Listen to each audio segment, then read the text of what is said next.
이재명 대통령이 취임 초기부터 추경 편성을 공식화하고 있습니다. 아직 경제부총리 후보자 지명도 이루어지지 않은 상황에서 대통령이 긴급하게 추경의 필요성을 언급하면서 정부가 대규모 경기 부양 예산을 편성할 가능성이 큰 것으로 관측됩니다.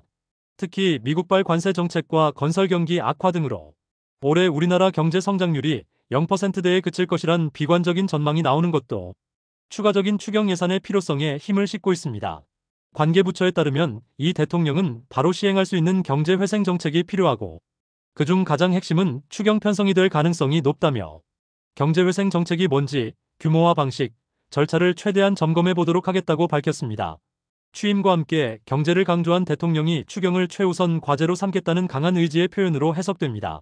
이 대통령은 취임사에서도 불황과 일전을 치르는 각오로 비상경제 대응 TF를 곧바로 가동하겠다며 국가재정을 마중물로 삼아 경제의 선순환을 되살리겠다고 강조한 바 있습니다. 현재 한국 경제는 미국의 상호관세 부과 등 대외 여건과 내수 부진, 건설 경기 침체 등 대내 여건이 모두 악화하면서 초저성장 우려에 직면했습니다. 최근 한국은행과 한국개발연구원은 올해 한국의 경제 성장률 전망치를 각각 1.5%와 1.6%에서 0.8%로 대폭 하향 조정했습니다. 현대경제연구원은 0.7%, 국제통화기금과 OECD는 각각 1%의 저성장을 전망했으며 JP모건은 0.5%로 가장 낮은 수치를 제시하는 등 한국 경제에 대한 비관적인 전망을 내놓고 있습니다. 실제 경제 지표도 악화된 모습을 보이고 있습니다. 지난 4월 산업생산과 소매 판매, 투자 등이 모두 마이너스를 기록하는 트리플 감소를 기록했습니다.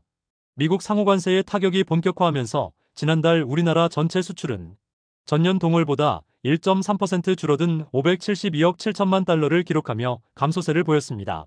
특히 대미 수출은 8.1%, 대중 수출은 8.4% 각각 줄었으며 미국 정부가 철강과 알루미늄에 대한 관세를 기존 25%에서 50%로 대폭 인상하면서 향후 수출 감소폭은 더욱 확대될 것으로 보입니다. 기획재정부는 새 정부 출범에 대비해서 추경안의 초안을 마련해 놓은 것으로 전해졌으며 이 대통령의 공약과 타 부처들의 요구사항을 수렴해 추경안을 편성할 것으로 예상됩니다.